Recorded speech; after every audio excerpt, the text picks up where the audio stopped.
Olá, muito bom dia para você que sintoniza a TV Assembleia. Hoje, terça-feira, 2 de setembro. Começa agora a transmissão ao vivo da reunião da Comissão de Proteção à Criança e ao Adolescente, presidida pelo deputado Alcântara Filho. Vamos aos trabalhos.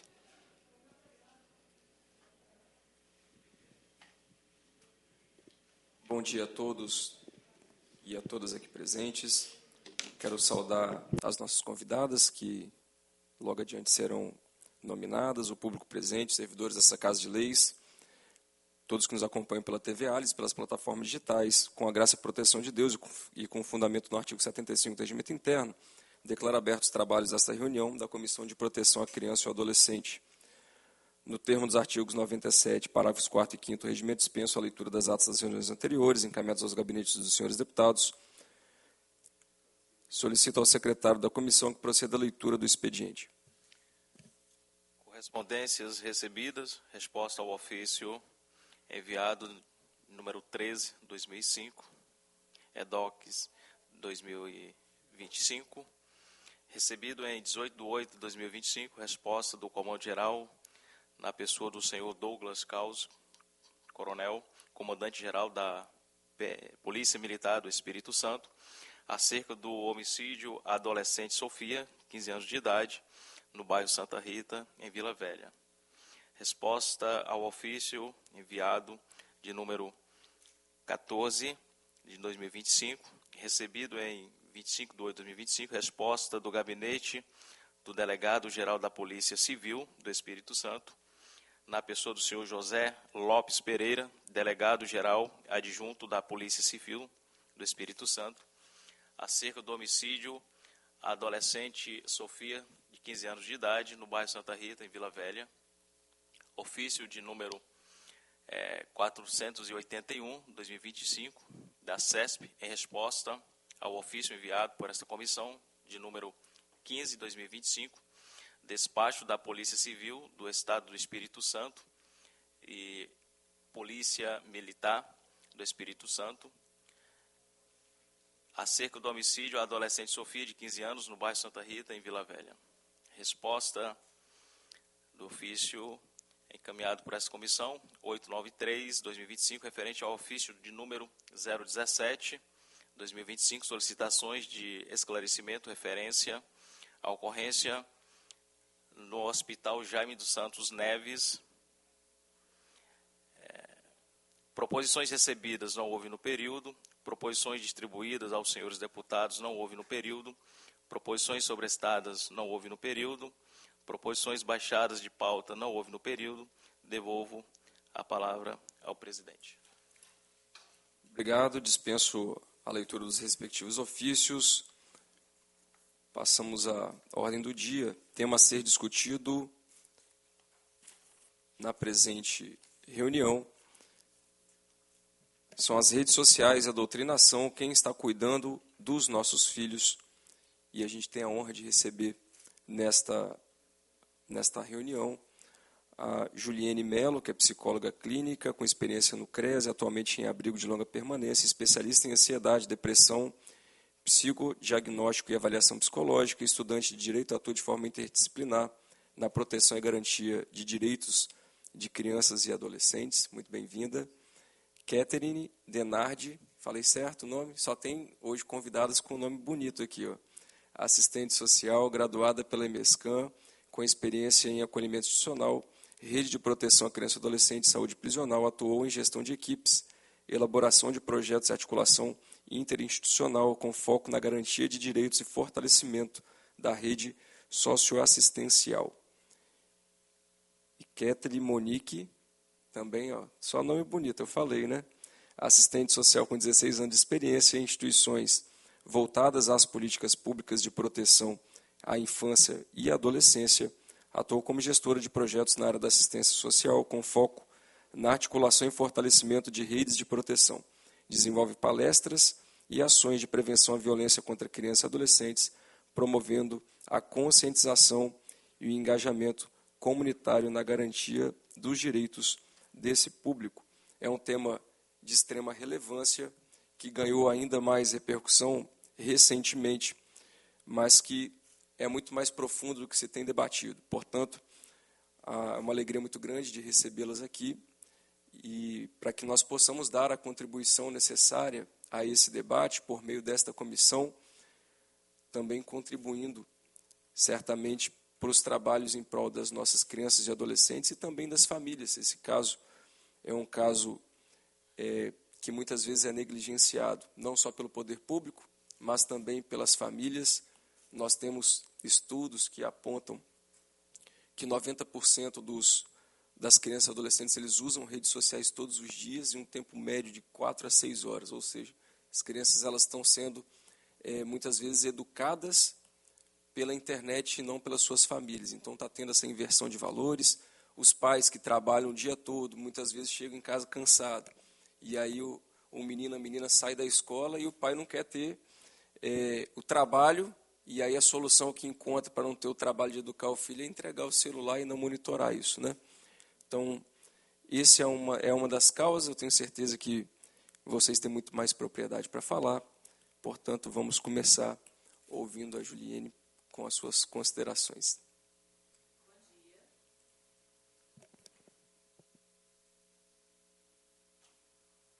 Bom dia.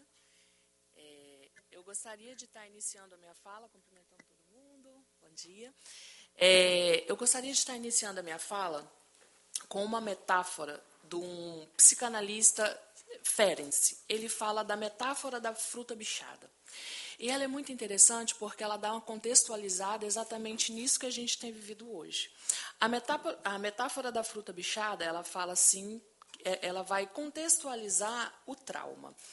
E só para a gente deixar bem didático, uma fruta, quando ela é picada, ela acaba amadurecendo antes do tempo. Ela parece madura, mas ela não está madura. E o psicanalista ele trouxe exatamente esse mesmo contexto para estar falando da criança e do adolescente, que quando passa por algum episódio traumático, ele parece amadurecido, ele parece um adulto, mas ele não é adulto. Ele não está adulto. Aí a gente percebe isso, principalmente nos meios de hoje, que é a questão da adultização, né? Meninas e meninos trajados como adultos, falando como adultos, se comportando como adultos, sexualizados como adultos, mas não são adultos.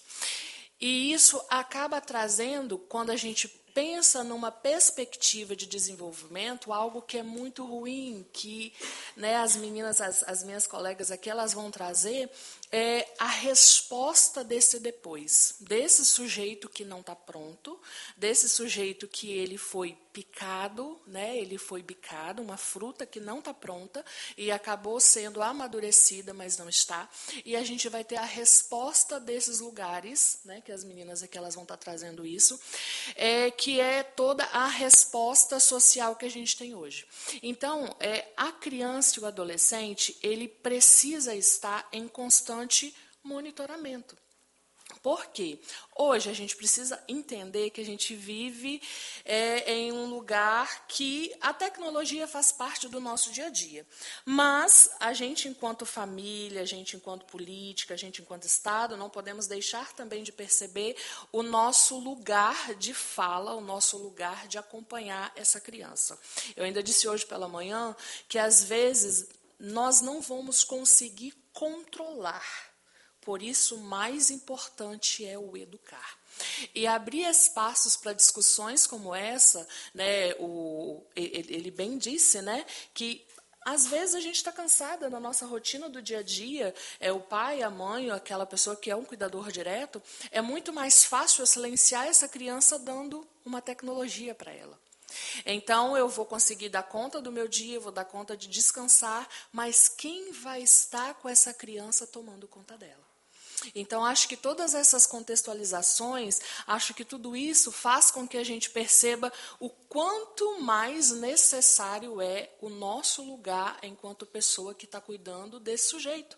Porque esse sujeito, que parece, mas ele não está adulto, ele vai crescer, ele vai ter respostas futuras com diversas questões, né? Que enquanto psicóloga eu diria problemas de autoimagem, problemas de aceitação, de validação e de tantas outras questões, sem contar que se torna um sujeito muito mais suscetível a estar com dependência emocional e a outras vulnerabilidades. Perfeito. Aproveitando seu conhecimento técnico na área da psicologia e sua experiência, nós temos visto que, de fato, esse novo ambiente não tem como a gente mais blindar, né? Como eu disse aqui, 90% das crianças e adolescentes eles têm acesso diário ao uso de redes sociais. Então, esse ambiente digital ele traz um novo contexto que talvez a gente não tenha vivenciado. Mas, além da adultização, da sexualização precoce, me chama a atenção também outras questões que podem ser inerentes desse ambiente digital, como a questão do cyberbullying. Então, as crianças, nesse ambiente, elas podem ter um linchamento virtual. Para a gente é difícil, e aí eu posso falar isso com propriedade, para a gente, como figura pública, já não é fácil você lidar com críticas, lidar com, muitas vezes nem críticas, né? Na verdade não são tão somente críticas, mas até crimes de injúria, de calúnia, de difamação, e as crianças e adolescentes, quando elas estão nesse meio digital, elas também estão suscetíveis a isso. E também a aliciamento, enfim, a crimes muito graves que são decorrentes dessa terra que eles acham que é sem lei. Então, esse conjunto de fatores, qual o conselho, o que isso a psicologia traz, que isso pode refletir de fato nas crianças, o que as crianças e adolescentes têm sofrido com isso, até uma forma da gente expor isso aos pais, porque, como eu disse aqui no começo, uma das grandes preocupações é a negligência por falta de conhecimento. Então o pai chega cansado em casa, a mãe cansada, ou por não ter conhecimento, não dá limites e não faz um monitoramento da vida digital dos seus filhos. E o que isso pode causar de dano psicológico e emocional? O que isso tem causado, na verdade? A gente percebe, quando a gente fala de cyberbullying, quando a gente fala a crítica, né? Eles gostam de falar do hater, né? Acho que é uma palavra muito mais deles, assim. Nós, enquanto sujeitos, a gente vive algo que a gente chama de pareamento. A gente sempre precisa estar dentro de um contexto social pareado com alguém. Eu cheguei aqui hoje, né, um pouco nervosa, mas eu conheço Ellen, eu conheço as meninas aqui da bancada, então eu já me senti pareada. Estou com os meus iguais, é mais ou menos assim. Quando a gente fala da criança e do adolescente, eles vivem esse mesmo lugar social que a gente. E existe uma teórica que ela fala assim, que esse sujeito ele precisa se sentir incluído. Então, ele vai se parecer com esse grupo para que ele seja incluído ali naquele lugar. Então, quando a gente fala de rede social, nós estamos fazendo com que a criança e o adolescente ele tenha o acesso diário, né, como o senhor bem disse, ele, né, 90% do tempo ele fica na rede social recebendo uma enxurrada de informações.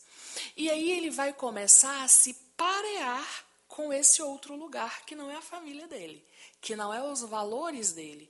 Porque a família ela tem a função de educar, e educar perpassa em colocar limites. Então, eu vou parear com o influencer, eu vou parear com o youtuber, eu vou parear com esse sujeito que está do outro lado, com um grupinho que eu jogo um jogo virtual. Mas quem são? Quem é esse youtuber? Quem é esse grupinho do jogo virtual? Quem é a pessoa por trás da foto inocente do Instagram? Então, eu tenho que ter muito cuidado com isso, enquanto pai, enquanto mãe, enquanto pessoa, figura de educação dessa criança, porque nós, enquanto sujeitos, nós vamos buscar parear. E enquanto pessoa que está trazendo, né, a sua persona, formando sua personalidade, eu vou parear, que é claro, com minha família, porque é o meu primeiro lugar, mas eu vou sair, porque somos seres sociais. E é esse sair é que fica o nosso cuidado sempre muito redobrado por quem está fazendo e doutrinando os nossos filhos. Perfeito. De fato, existe, os pais muitas vezes podem não perceber, mas esse fenômeno tem acontecido uma inversão de autoridade, né? Então, o pai, quando ele entrega o celular ou um tablet na mão da criança e não monitora, não acompanha isso, ele está delegando a autoridade de formação daquela criança, das bases, daquele adolescente, para outra pessoa. Então, chamar aqui para a conversa Catherine, para que ela possa dar sua contribuição também. Bom dia a todos. Bom dia. Gostaria de agradecer por fazer parte. Oi. Bom dia a todos. Gostaria de agradecer, né, por fazer parte desse momento. E eu inicio a minha fala com uma citação de Bell Hooks. E ela diz o seguinte, que a infância é o primeiro território onde aprendemos a amar. É ali onde o coração da criança descobre se o amor é presença ou abandono, se é cuidado ou silêncio. Muitas vezes, crescemos em lares onde o amor foi confundido com a obediência, onde o carinho foi negado em nome da disciplina, onde o afeto foi escondido atrás de gritos e ordens. Essas marcas permanecem. E aqui ela continua dizendo que amar não é um instinto, é prática. Exige atenção, escolha e compromisso.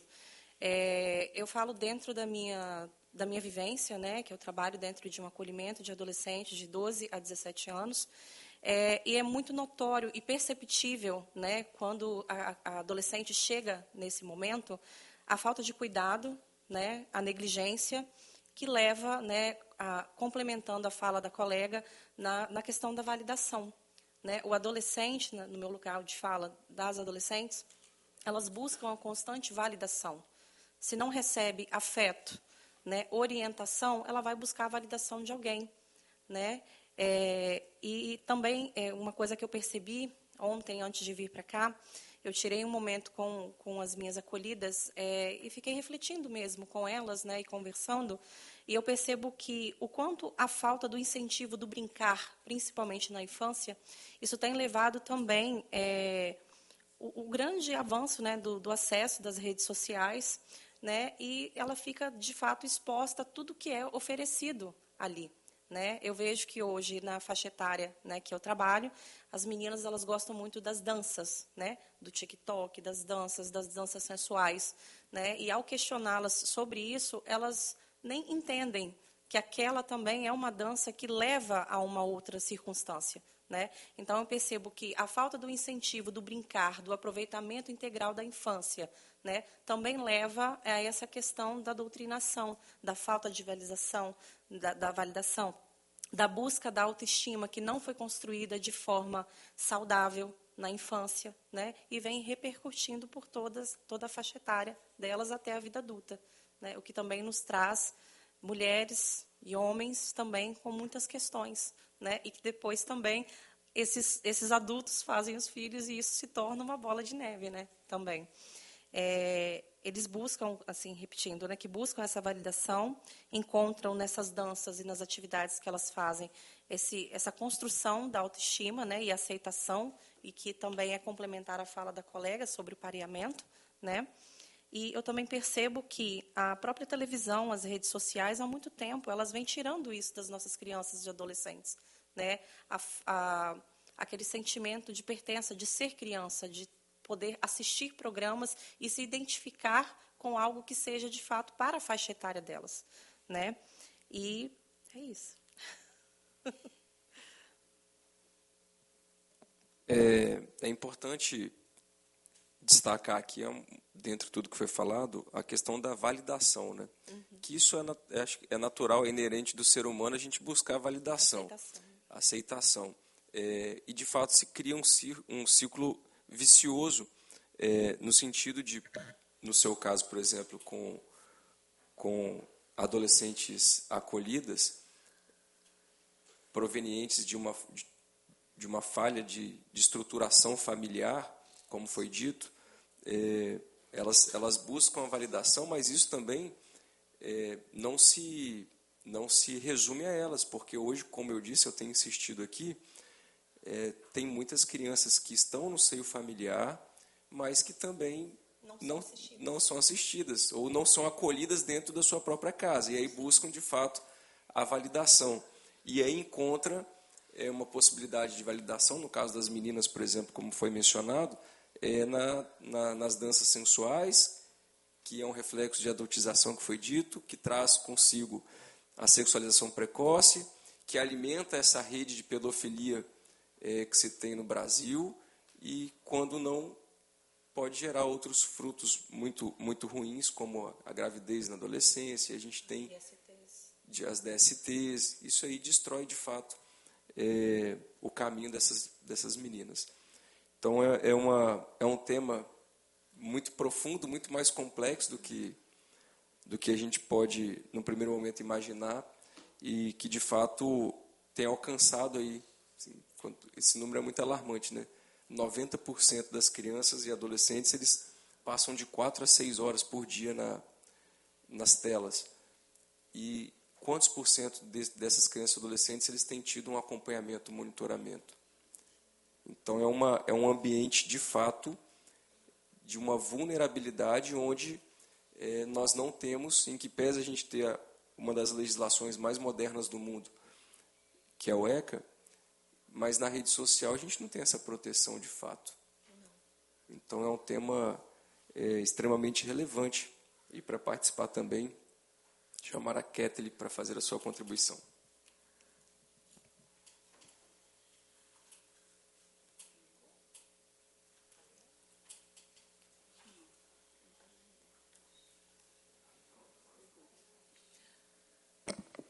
Bom dia. Quero agradecer a oportunidade de estarmos aqui, né, com as minhas colegas aqui também, com todos presentes. Um momento muito importante, debatermos, falarmos de um assunto tão atual, né, tão atual e tão já existente nos dias a dias, né. Nós percebemos que a Lei Felca, ela traz isso de uma forma mais potente, né? Identificamos ali alguém que não teve medo, né? E que teve coragem de dizer e de lutar pelo direito das nossas crianças e adolescentes. Eu atuei aí alguns anos, né, nos últimos 16 anos, na ponta, dentro do acolhimento também, assim como minha colega que está aqui, na gestão. E eu quero trazer uma linha para que nós possamos pensar juntos o que nós podemos fazer. E esse momento é um momento que a gente entende que é para isso, né? Essa troca, o que a gente pode estar fazendo para mudar esse índice, né? Assim como foi falado, 90% das nossas crianças e adolescentes sendo doutrinados, né, pelas redes sociais, onde o pai e a mãe, ele perde o seu poder, né, autoritário dentro de casa, está perdendo pelos jogos virtuais, está perdendo pelas redes sociais, por alguém que nós não sabemos quem está do outro lado da tela, né? Esse mês, eu sou cristã, sou adventista, nós temos uma revista, chama Quebrando o Silêncio. Nós trabalhamos esse mês, não só na igreja, mas como na comunidade, na escola, né, nas escolas por aí, sobre esse tema também. E aí tem uma fala de uma psiquiatra, que aí ela fala muito sobre isso, né, quando o virtual impacta o real. O uso prolongado de telas pode prejudicar o desenvolvimento cognitivo, emocional e social de crianças e adolescentes. Entre os efeitos está a redução da capacidade de concentração, a perda de interesse por atividades fora do ambiente digital, a dificuldade em estabelecer relações interpessoais e o aumento de sintomas de ansiedade e depressão, como também já foi abordado aqui.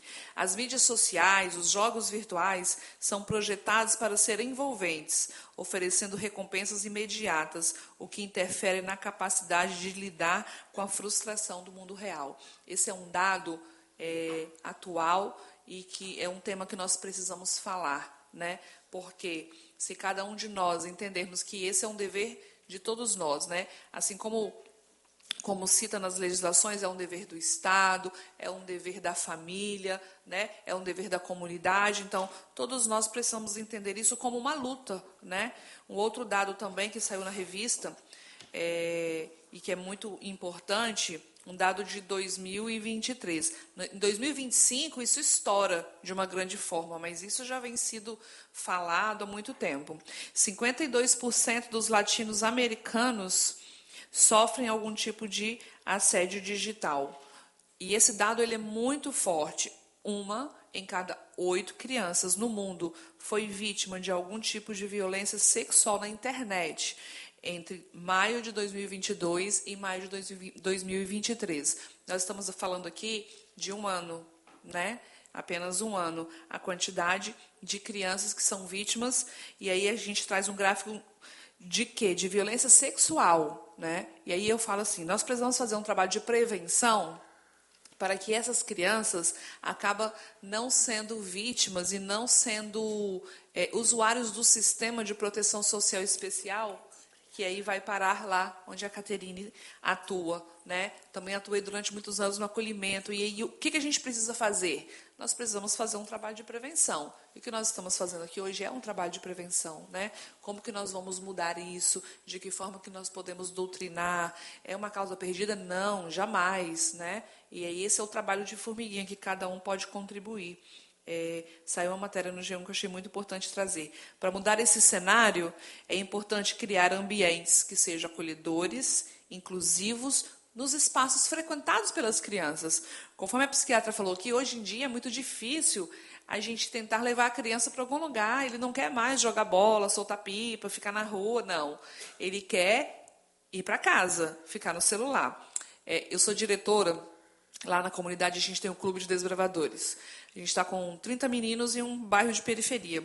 E aí, quando termina, lá no início do projeto, que quando a gente começou, a gente tinha ali, terminava as reuniões, eles queriam logo para casa, né? E aí a mãe falava, eu sei por que ele quer ir para casa, porque ele quer ficar com o celular, porque lá a gente não tem tempo para o celular.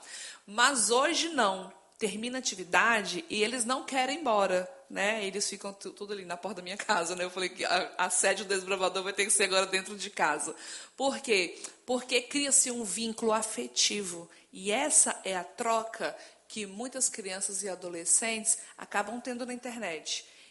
A família precisa trabalhar, pai e a mãe estão fora, ele fica sozinho, ou ele fica na creche, ou ele fica na escola, ou ele fica com a babá, e aí é uma realidade. Chega em casa após 8 horas, e tem comida para fazer, e tem coisas para fazer, e a entrega do celular ela é mais fácil, ela não dá trabalho.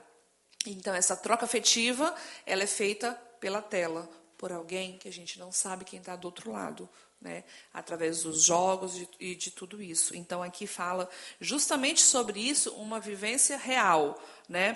Para mudar esse cenário, nós temos que estar nesses ambientes acolhedores e inclusivos, espaços que são frequentados pelas nossas crianças e adolescentes, na família, na escola, na igreja, na comunidade, fazer um trabalho de prevenção. Porque um trabalho de prevenção se faz com informação, especialmente sobre a funcionalidade do corpo, da construção da sexualidade, porque a gente vai estar informando, de repente, aquilo que para a família ainda é um tabu, mas não pode ser, nós precisamos falar sobre isso para ele não precisar de ir para a internet e tentar descobrir, né, e ocupar a sua mente.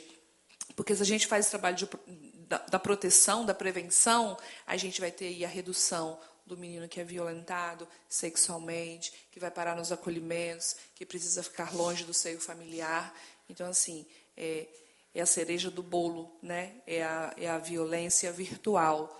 Mas esse é um papel de todos, né? E juntos nós vamos conseguir, sim, diminuir esse dado, com certeza. Obrigada. Importante fala.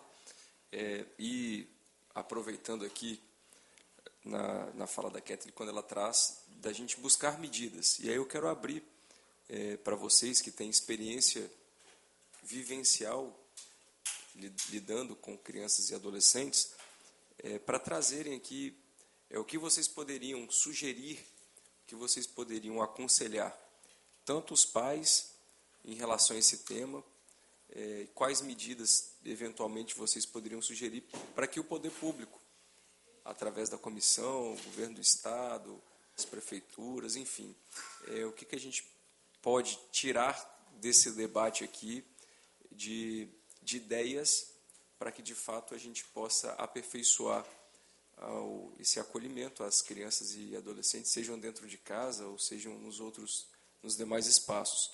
Mas eu acho importante a gente aproveitar esse encontro aqui de hoje para que a gente possa aconselhar os pais, porque a Bíblia diz que o povo perece por falta de conhecimento, e a gente pode aplicar aqui por analogia que tem muitos pais que muitas vezes não é por má intenção, por má fé, mas por falta de conhecimento. Cede à facilidade da rede social, o menino não vai ficar chorando, o menino não vai ficar perturbando na cabeça deles, né, no entendimento deles, e aí entrega esse portal para que a criança possa, de fato, estar exposta a isso tudo que a gente falou. E, além disso, também, caso vocês tenham alguma medida para sugerir a comissão, para que a gente possa tomar as medidas, para que a gente possa pleitear isso junto ao poder público de forma geral, eu acho importante. Fica franqueada a palavra a vocês, fiquem à vontade. Na minha vivência, eu percebo que existe uma falta de diálogo muito grande, e quando eu falo sobre essa falta de diálogo, eu não trago somente em relação à conexão entre pais e filhos, mas também os próprios educadores nas escolas, né, as pessoas que trabalham nos ambientes com as crianças e adolescentes.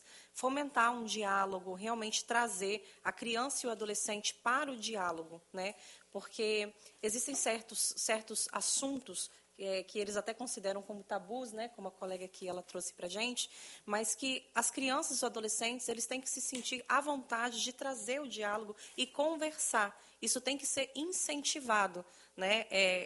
Eu reitero aqui a minha fala, né, que muitas vezes o amor ele é confundido com a obediência, né? Os pais eles requerem dos filhos a obediência em forma de amor, né? O carinho é negado, né, quando não existe a disciplina, né, como uma forma de punição, né, e o afeto ele acaba sendo escondido entre gritos e ordens.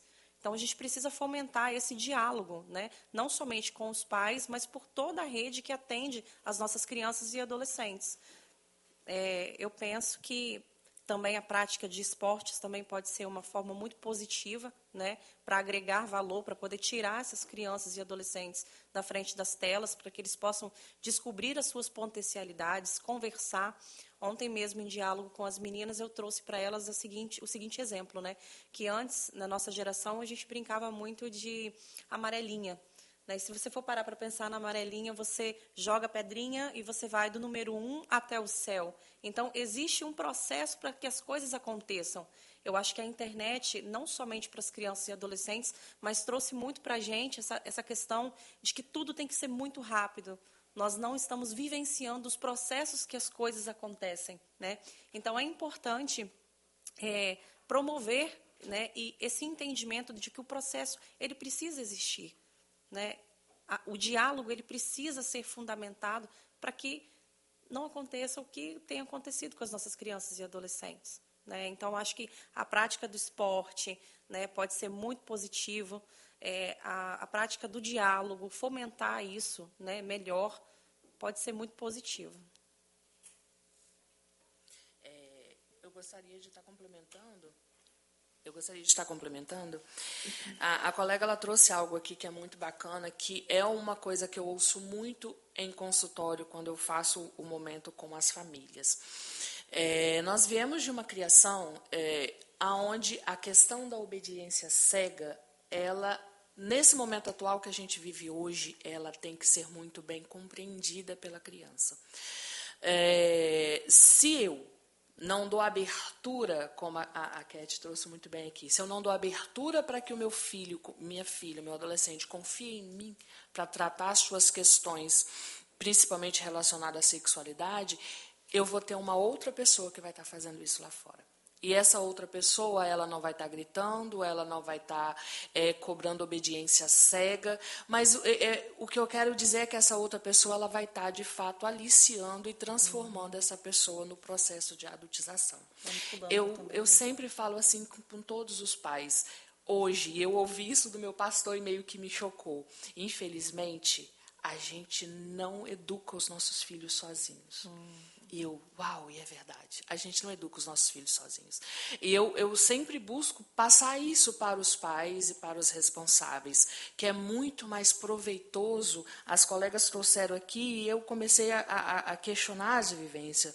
Quando que o nosso lugar de família deixou de ser um lugar acolhedor, onde eu não quero mais contar esse segredo da minha etapa de desenvolvimento com a minha mãe e com a minha avó, eu quero contar isso para uma outra pessoa.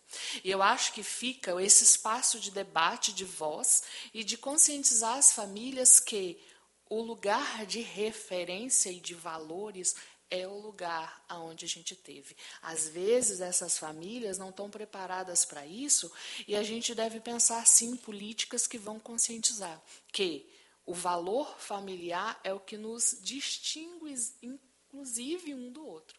Né, que vai trazendo a gente enquanto sujeito.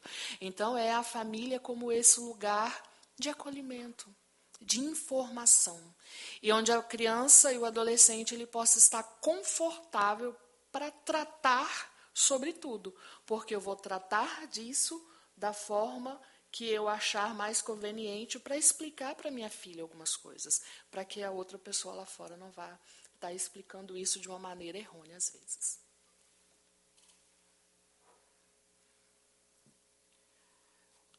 Contribuindo, né, complementando aqui a fala das minhas colegas, eu acredito que o que precisa seja melhorar aí o fortalecimento de vínculo, né? Acho que a chave está aí. Nós estamos, né, com os debates aqui entendendo que essa é a chave, é de que forma que eu consigo melhorar o vínculo com essa criança, né? Então, acredito que as políticas públicas voltadas à criança e adolescente, que, como ela falou, do futebol, o fortalecimento de vínculos, serviços de convivência, onde esse menino e essa menina vão estar inseridos, né? É ali que a gente vai conseguir fazer o trabalho de prevenção, né? Na roda de conversa, o que está por trás das telas, né? Conseguir explicar, porque o pai e a mãe não vai conseguir, né? Então, são os espaços que eles estão inseridos que, de fato, então, nós vamos conseguir mudar este cenário, né? Fazer aí uma doutrinação de forma afetiva, que ele vai conseguir entender, né? Trazendo esse fortalecimento de vínculo através do serviço de convivência, porque no serviço de convivência você consegue fazer o trabalho de prevenção para diminuir com que essa criança vá para o acolhimento e diminuir o número de violências também na vida dessa criança, né? Então, assim, assim como foi falado aqui, serviço de convivência, o futebol, né, as rodas de conversas, o clube de desbravador, tudo isso são medidas, né, que as várias esferas buscam, né? E a gente vê assim, os pais estão pedindo socorro, né? Quando a gente abre um clube, eles vêm correndo falando, não, eu quero colocar meu filho, o que precisa? Né? Então, assim, se essas esferas aumentam, né, a possibilidade do menino poder ser inserido, a gente consegue fazer um trabalho de prevenção através das rodas de conversa. Obrigado pela contribuição de vocês. Vou trazer também aqui para o debate, para que possa fazer suas considerações, a Arcângela Pivetta, que é casada, mãe de 2 filhos, bacharel em Serviço Social pela UFES, com formação em psicanálise clínica pela ABPC, professora, pesquisadora, escritora, palestrante, poetisa, coautora dos livros Inocência Violada e Mulheres Fênix, Renascimento pela Superação, e é investigadora da Polícia Civil do Estado do Espírito Santo, que nos honra também com a presença. Seja muito bem-vinda, Arcângela. Bom dia. Quero saudar o nobre deputado, agradecer pelo convite, Alcântara Filho. É uma honra estar aqui e pedir desculpa às nobres colegas aqui também que estão falando, né? Porque eu estava lá na Comissão de Segurança. E, como eu estou trabalhando dentro da Gerência de Proteção à Mulher, eu vim representar a doutora Michele na comissão que hoje foi a 6ª reunião. Então, eu peço desculpa pelo meu atraso. Cumprimentar as colegas aqui, expositoras, né, e dizer que esse tema é muito importante. Para quem não me conhece, né, eu sou Arcângela Piveta dos Santos, sou oficial investigadora da Polícia Civil há 25 anos. Atuei, sou assistente social de formação, já atuei no município de Cariacica como assistente social, trabalhando com crianças vítimas de violência e também que eram abrigadas antigamente nas casas de passagem, que a gente chamava. Atualmente, eu trabalho na Polícia Civil e trabalhei por 18 anos auxiliando ali a gerência do 181. E recebi o convite pela nossa colega lá de Cariacica, enquanto era conselheira tutelar, conheceu o meu trabalho e pediu que eu viesse aqui para estar falando um pouco da experiência enquanto DPCA e enquanto as denúncias que nós recebíamos também.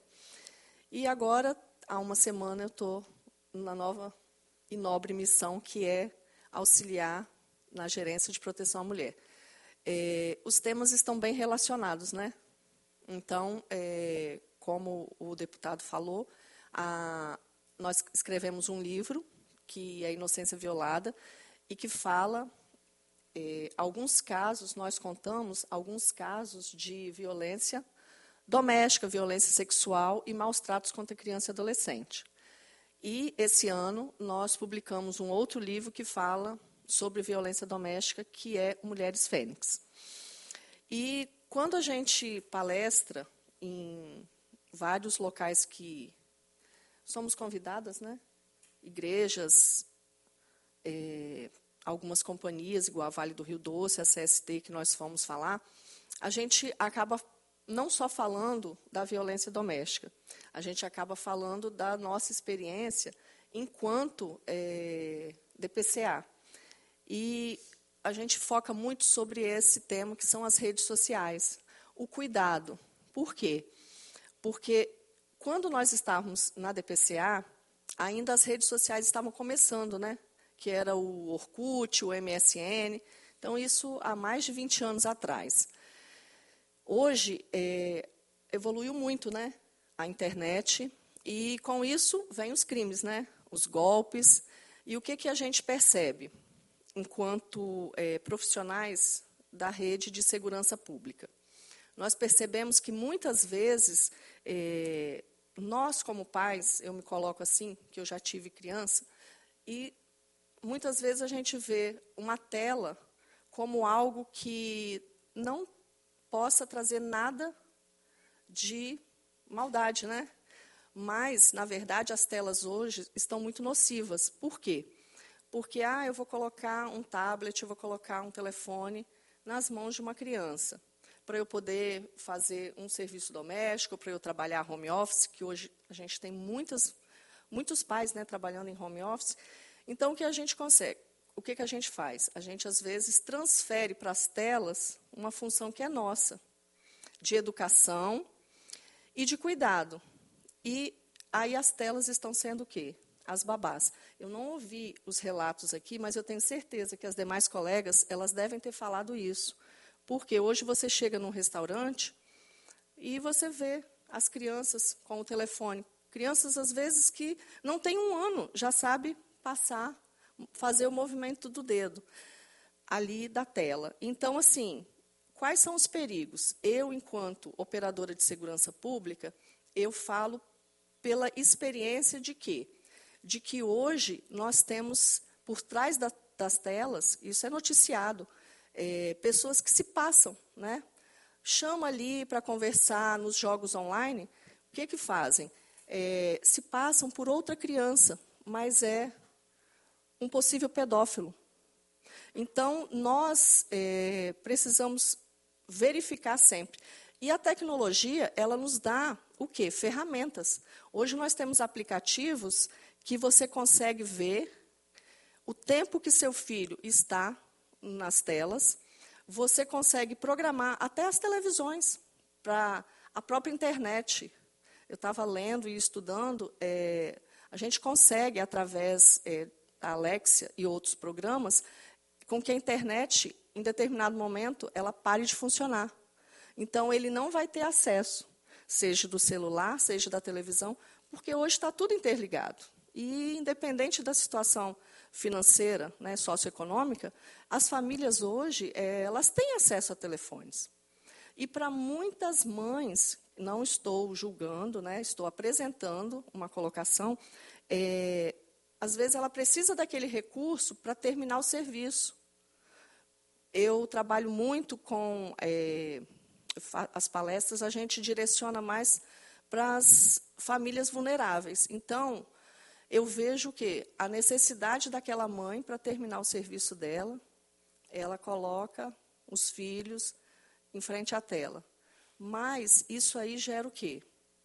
Isso gera uma situação que depois, no futuro, ela vai ter que procurar a Delegacia de Proteção à Criança, ela vai ter que procurar outros meios. E, muitas vezes, esses recursos tecnológicos, fica difícil, às vezes, a gente encontrar. Nós temos um caso, que está no livro, que a menina de 12 ou 13 anos, ela conversava com uma possível menina e depois foi evoluindo. Quando essa pessoa do outro lado, né, na verdade, era um homem de 25 anos, um rapaz, que ele pedia algumas coisas. Então, ele fazia os vídeos e depois ele se apresentou e falou assim, se você não fizer o que eu te peço, eu vou mandar isso para os seus pais. E aí ela tinha feito umas cenas sensuais e o que acontece? Ele ficou conseguindo, com esse meio, né, o subterfúgio do que ele queria, até fazer com que ela, nem sei se o termo é esse, se estuprasse com a chapinha de cabelo. E, assim, foram 3 anos, a nossa colega, a Ariane, que é a que nos ajudou também, que é outra autora, ela se especializou e, depois de 3 anos, conseguiram prender esse rapaz, ele já estava com 28 anos, prenderam na cidade de São Paulo, mas com a ajuda da Interpol. Então, assim, nós temos que ter muito cuidado com essas questões. Está falando com quem? Eu tenho 2 filhos, hoje eles já são rapazes, um de 20 e um de 23. Eu nunca deixei o computador dentro do quarto, é uma coisa que nós precisamos de conscientizar aos pais que computador ele tem que estar numa área social da casa, seja na sala, seja num ambiente que todo mundo passe e esteja vendo. Aí, um dia ele falou assim, você está tirando a minha privacidade. Eu falei assim, não, eu não estou tirando a sua privacidade. Eu estou te ensinando o que está do outro lado desse computador. Você não está vendo o rosto, você ouve uma voz que você nem sabe se é a voz da pessoa, porque hoje tudo pode ser distorcido. Então, assim, eu acho que não existe uma receita de bolo para se criar filhos, mas cada um age de uma forma que precisa. Mas eu, enquanto operadora de segurança, o que eu sempre aconselhei aos pais? Tem que ter limites, tem que saber. Por quê? Porque a criança, ela não tem domínio sobre si. E a responsabilidade é dos pais. Qualquer crime que for acometido, a responsabilidade é dos pais. Então, a gente tem que trabalhar a prevenção. E eu parabenizo ao senhor por essa reunião aqui. E é muito importante todos esses discursos que estão sendo falados, todos os pensamentos. Por quê? Porque a gente precisa de estar todos os dias colocando isso na mídia. É a mesma coisa que eu saí de lá da Comissão de Segurança, que fala sobre os casos de feminicídio, de agressão contra a mulher. Temos que bater nessa tecla. E, além de tudo, a construção das famílias, né? A questão do respeito e a questão de saber o quê? Colocamos uma criança no mundo, nós somos responsáveis por aquela criança. Não é um objeto, é um ser que nós temos que trabalhar ali. É uma tábua rasa que a gente recebe no nascimento e que nós vamos trabalhar. E, a partir do momento, ela vai ser entalhada com coisas boas ou coisas ruins. Então, agradeço. o chamado aí e estou à disposição. A gente que agradece a exposição e, de fato, enquanto a Arcângela estava falando, me veio aqui à mente que se a gente não tiver uma política pública de levar conhecimento sobre esse tema, as consequências elas podem ser cada vez mais trágicas.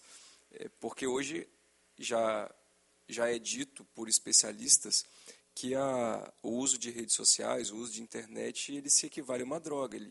Ele libera dopamina no cérebro e cada vez precisa de mais estímulo.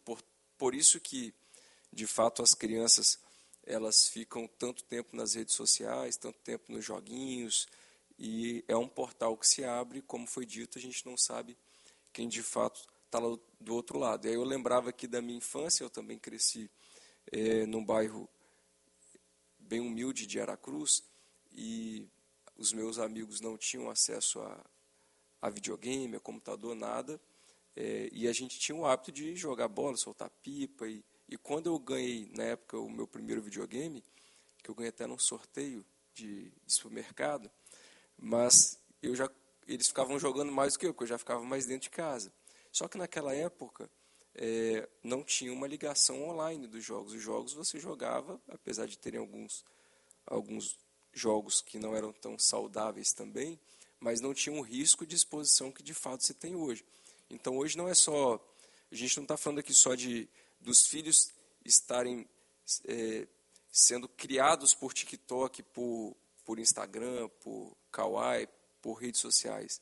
A gente está falando aqui também de jogos, de desenhos, que os colocam em exposição a um mundo que a gente não faz ideia. E eu acho importante, e aí já fica aqui o pedido para a nossa equipe técnica da comissão, do nosso gabinete também, a gente vai passar a estudar um projeto. Eu estava fazendo aqui uma analogia à necessidade de termos educação financeira. Eu defendo isso. Por exemplo, na sala de aula, se as crianças tivessem contato com a educação financeira desde o princípio, a gente criaria gerações mais estabilizadas, mais prósperas. Por outro lado, a gente está falando daquele círculo vicioso aqui, que tem muitas mães que, por exemplo, têm filhos por causa de Bolsa Família, e vê o filho como objeto. Aí vai fazer o quê? Faz um monte de filho, não tem como dar uma estrutura, e arruma um celular, um negócio, e bota um menino lá, e isso vai criando toda essa celeuma que nós temos no Brasil.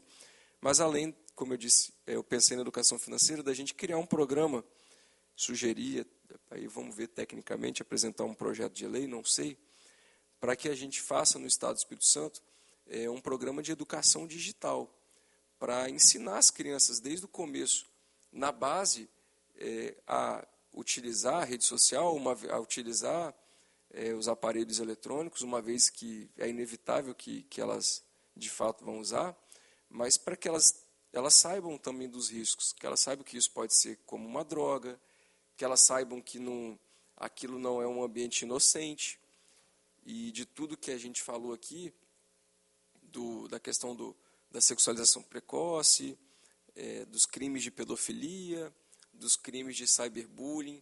Eu acho que a gente tem que preparar a geração que está vindo para isso. Porque, como foi dito, hoje uma criança de 1 ano de idade, ela eu acho que com menos de 1 ano, acho que ela já nasce já com o celular na mão, sai e já sabe o movimento mecânico e natural de ficar arrastando para o lado. Mas então a gente fica aqui incumbido, a nossa equipe, da gente avaliar um projeto nesse sentido. Não tenho conhecimento se de fato isso tem em outro estado ou em algum outro país. Pode ser que, se tiver, a gente vai buscar aperfeiçoar para aplicar aqui, mas pode ser que a gente esteja criando aqui, esteja nascendo um projeto que possa ser vanguarda e servir de exemplo aí para proteger as nossas crianças e adolescentes. Como eu disse, a gente tem uma legislação que é muito avançada, que é o Estatuto da Criança e do Adolescente, mas não pode ficar só na letra da lei, né? A gente tem debatido aqui na comissão mecanismos de fortalecimento da rede de proteção, mas a gente vê que a rede de proteção digital, ela praticamente é inexistente. Então, é algo, principalmente a de prevenção, né? A de repressão, como foi dito aí, apesar de precisar ser estruturada, mas já tem Interpol, Polícia Federal sempre atuando, mas acredito eu que alcança um número muito pequeno diante do percentual de crimes que acontecem. Se os índices de denúncia de crimes sexuais eles já são muito subnotificados, imagine dos crimes digitais, né? Então fica aqui essa consideração à nossa comissão e vou abrir aqui para caso alguém queira fazer suas considerações finais, complementares, para a gente ir encaminhando para o encerramento do nosso encontro. Eu gostaria de estar fazendo uma consideração final. Tudo isso que a gente acabou aqui de dizer, eu falo assim que o quebrar ciclos, né, que seja da violência contra a mulher, que seja a criança e adolescente, a estrutura familiar, para a gente quebrar um ciclo, né, dentro da perspectiva da psicologia, nós conseguimos quebrar um ciclo a partir do momento que a gente desenvolve um aprendizado sobre aquilo ali que sempre foi uma cadeia na vida daquela família, na vida daquele sujeito. Então, quando nós damos abertura, né, como o deputado está propondo aqui algo que é muito interessante, às vezes a gente precisa, de fato, educar para quebrar esse ciclo. E quando a gente quebra o ciclo que às vezes ele vem se repetindo, porque que essa situação aconteceu, porque que a minha mãe ela teve um filho muito jovem e aí eu tenho um filho muito jovem e a gente vai se perdurando. A minha mãe ela sofreu violência e eu sofro violência. A gente vai vivendo esses ciclos e quando a gente educa para quebrar esse ciclo, a gente tem desdobramentos não só para a vida daquele sujeito, para a vida daquela família, mas para a vida de uma sociedade como um todo.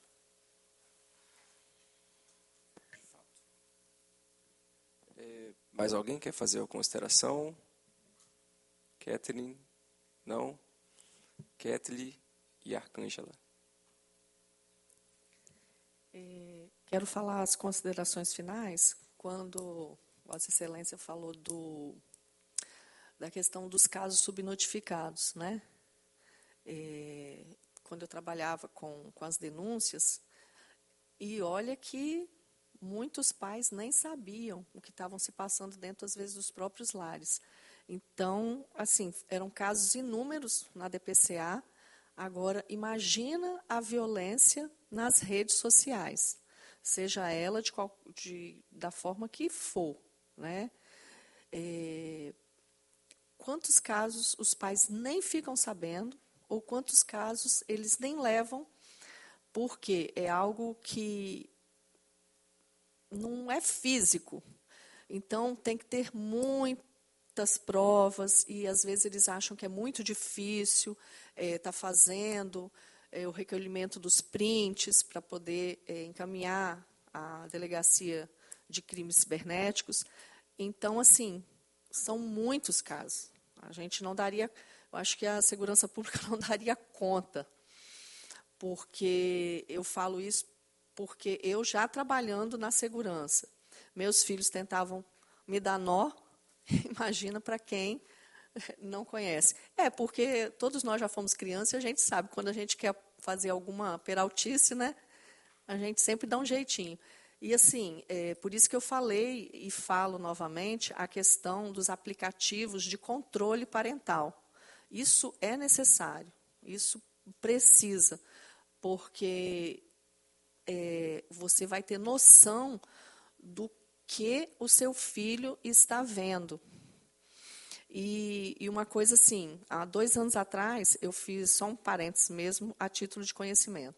Eu fiz um curso de inteligência cibernética e eu não tinha conhecimento desses dados e fiquei horrorizado, porque nós temos a internet aberta, que é o nosso Google Chrome. Mas nós temos a internet negra, né, que chama-se a Deep Web. E o que se passa ali é uma coisa assim monstruosa, porque o crime 01 que mais gera dinheiro e compra são pornografias infantis que geram ali. Sexo com criança de 0 a 3 meses é o 01. Então, assim, falava-se até mesmo, naquele curso, eu fiquei chocada. Por quê?